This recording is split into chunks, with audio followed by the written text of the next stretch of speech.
जामवंत जी कह रहे हैं कौन जाएगा, कौन पहुंचेगा। कोई कहता है, बोले अंगद कहते हैं, बोले चला तो जाऊंगा, लौट पाया कि नहीं पाया, बोले इसका भरोसा नहीं है।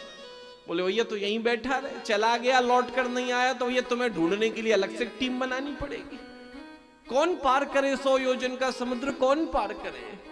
जामवंत जी खुद कहते, मैं चला तो जाता लेकिन अब शरीर बूढ़ा हो गया, अब शरीर में शक्ति नहीं रही, अब शरीर में सामर्थ्य नहीं रही। मैं चला तो जाता, अब शरीर में सामर्थ्य नहीं। कौन जाए।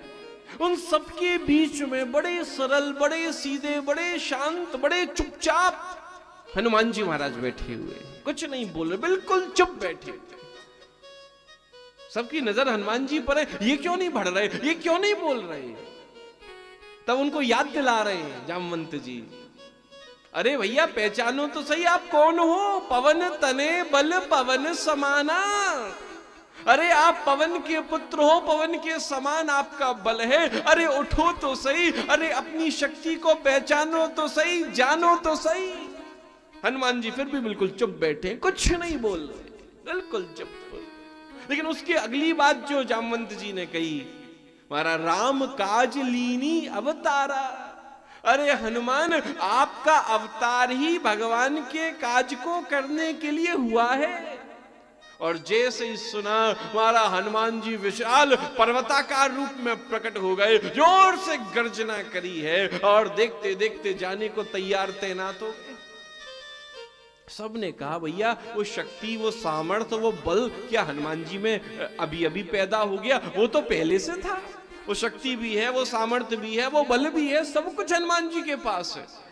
तो किसी ने पूछा, बोले सब कुछ पहले से था तो इतना इंतजार क्यों करवाना पड़ा, इतना बोलना क्यों पड़ा। हनुमान जी बोले बाकी सब तो पहले से था, लेकिन कमी किसकी थी। बोले अभी तक लक्ष्य नहीं था, अभी तक टारगेट नहीं था कि पहुंचना कहां है, क्यों आया।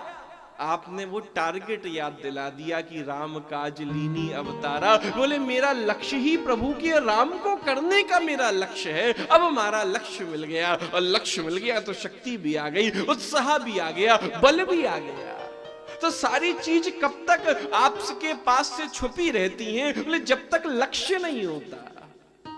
अर्जुन इसलिए तो अर्जुन है क्योंकि अर्जुन को लक्ष्य के अलावा कुछ नहीं दिखता। द्रोणाचार्य जी के तो सब कौरव, सब पांडव, सब शिष्य हैं। सबसे कह रहे हैं भैया देखो तो सही तुम्हें क्या दिख रहा है। कोई कहता मुझे पेड़ दिख रहा है, कोई कहता पेड़ की डालियां दिख रही हैं, कोई कहता महाराज पेड़ के पत्ते दिख रहे हैं, कोई कहता मुझे चिड़िया दिख रही है।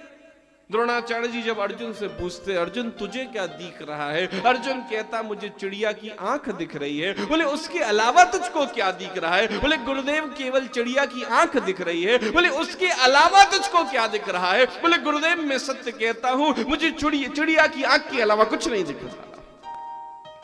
महाराज वो केवल लक्ष्य को देख रहा है। तो जीवन में तेजस्विता, शक्ति, सामर्थ्य तभी आती है जब जीवन में कोई लक्ष्य आता है।